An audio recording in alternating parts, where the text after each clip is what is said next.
Wow. Thank you, Joan and Robin, for that wonderful, warm introduction. Wow, what an evening this has been. I mean, to see all those entrepreneurs out there selling hard and closing sales, it just made my heart feel good.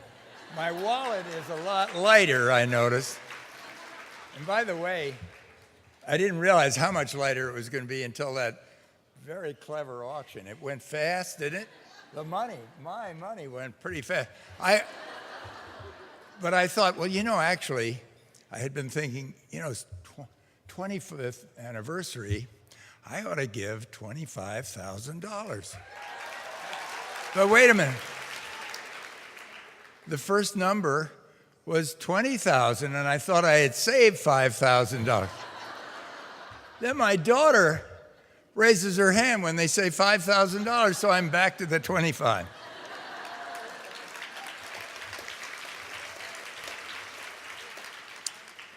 Anyway, I'm really very honored to be receiving this award from such a marvelous organization.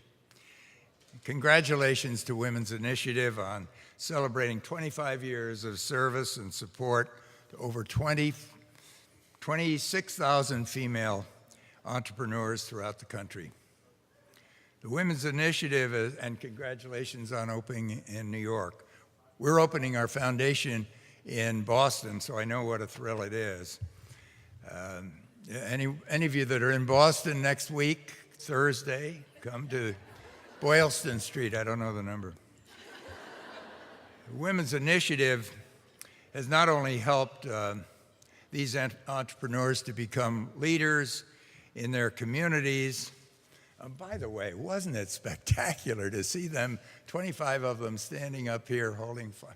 I took a picture with my camera. That is really touching. That said it all.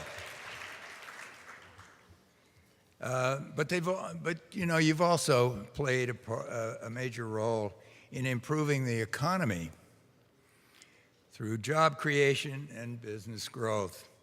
And with the training, the funding, the ongoing support from Women's Initiative, women are given the chance to fulfill their dream, to meet their entrepreneurial goals, and to become successful. Successful entrepreneurs, men and women alike, usually have 4 characteristics: vision, courage, empathy, and persistence. And all of these women have all of those characteristics. Now, there are many women that I have known and had the pleasure of working with very often over my lifetime. And there are so many women that epitomize those characteristics. But I'd like to tell you just about 4 of them, because it's getting late, otherwise I'd tell you quite a few more. 3 of the 4 are here tonight. They're not all entrepreneurs, but they might well have been. 10 years ago, Jane Liu had a vision. Immigrants with PhDs, medical degrees, and others with varying degrees of experience were driving her in taxis and serving her in restaurants. Wrong. She said, "This is wrong." She came to our brand new foundation 10 years ago, the Draper Richards Foundation, which was organized, Robin and I, to help social entrepreneurs in their early years. She told us that she wanted to help these immigrants get on a better path. Upwardly Global was born. She rounded up hundreds of volunteers from all walks of life, and with the cooperation of San Francisco businesses and hospitals and other employers, Jane put her vision into operation. At Upwardly Global, immigrants from all over the world are coached on everything from resume writing to how to act and dress in an interview. And because of Jane's vision, there are tens of thousands of immigrants that are in the right jobs today, 10 years later. Stand up, Jane. Stand up.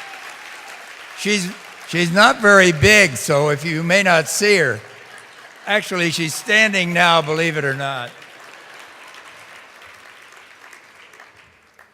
In the early 90s, as Robin said, I met Ellen Johnson Sirleaf in Paris.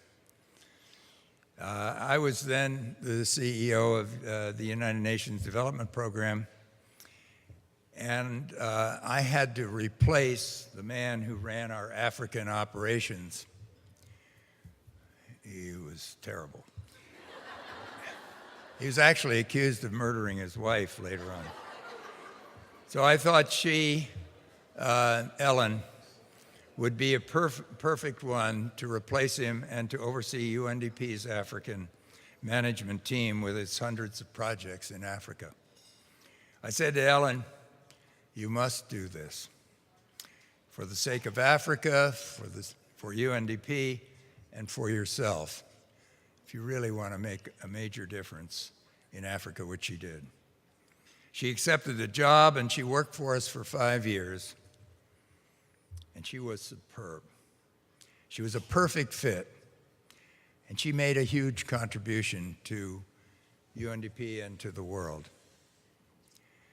And then she ran for president of Liberia, and she won.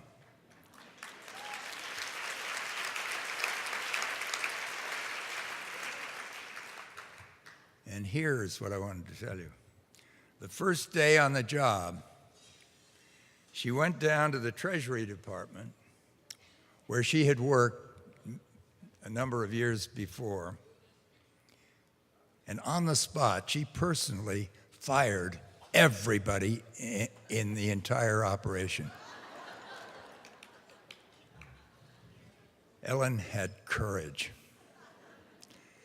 She knew they were all corrupt, and she had courage to go down there, face them face to face, and fire them.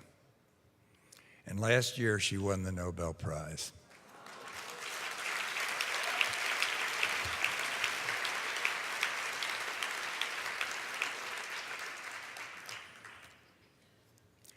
Robin Richards and I, we have a mutual love affair, really. I mean, she is just about my favorite person in business, and I come close to being hers, I think.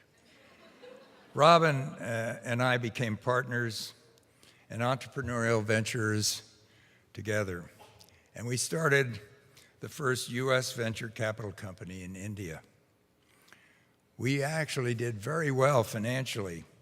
Our limited partners still can't believe they made 16 times their money. And I give Robin most of the credit. And you know why? Because of her empathetic and sensitive personality that attracts friends and business associates like pots of honey attract bears. She exudes trust and confidence, and because of her empathetic understanding of other people, we had major success. Well, you might say Steve Jobs doesn't have empathy.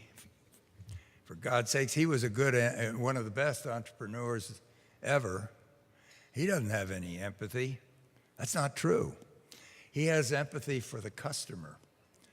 And he made sure that that product was perfect. And he would send back to the engineers, his own engineers, and he'd say, shit. And he didn't have, it doesn't work. You know, send it back. It's too thick, or it doesn't fit.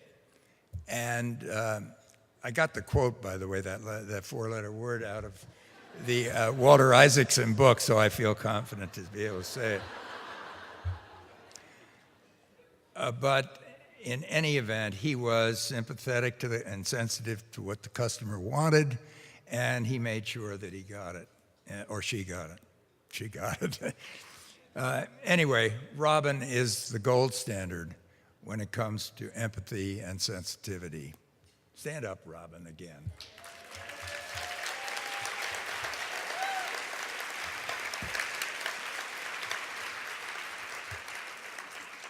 Okay, now I'm going to get into really deep trouble. Phyllis Draper has Parkinson's disease. She's had it for over 25 years. She has the most of those characteristics that I spoke of. Courage in spades. Over 25 years she's had this horrible disease.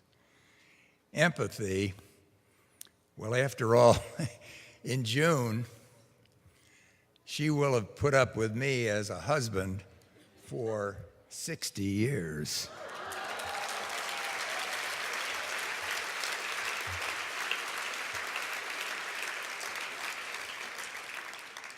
And those of you who know me know that's going to take a lot of empathy and persistence. She insists on walking 1.5 miles a day, every day, rain or shine. She is absolutely persistent, and it is paying off because she is healthy in so many ways, except for this horrible disease. And I think if her generation had been more entrepreneurial and more open toward women entrepreneurs, she would have definitely become an entrepreneur of some sort, maybe a book chain or a bookstore chain or something. But Phyllis Draper, I'm not going to ask you to stand up, but she's right over here, and bless her heart.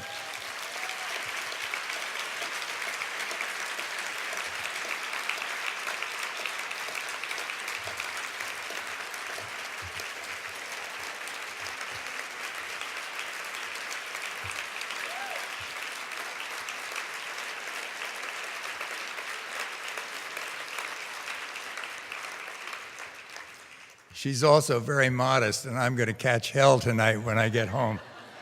But my defense is that she's the love of my life, and I just couldn't help myself. I wanted to talk about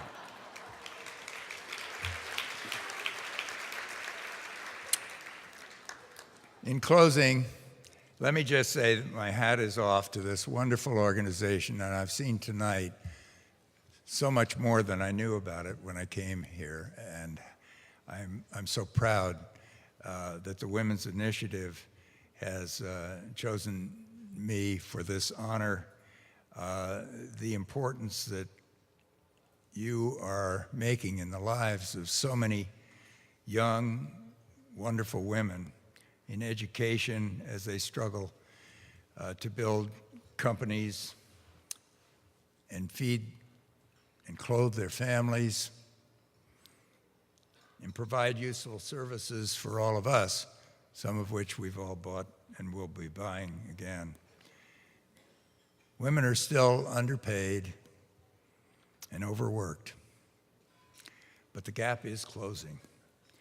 Women's Initiative can, and around here we've got some wonderful Marissa Meyer and the president of Hewlett-Packard and lots of examples of people who have risen to the very top, and yet there are so many people that go unheralded, and some we've seen tonight, and you see them every day, and they're struggling to hold their family together. Women's Initiative can take well-deserved credit for the significant role in trying to balance these scales and bring that gap down smaller and smaller. Tonight we've seen many examples of your success, and congratulations again on your 25th anniversary, and thank you so much for honoring me tonight.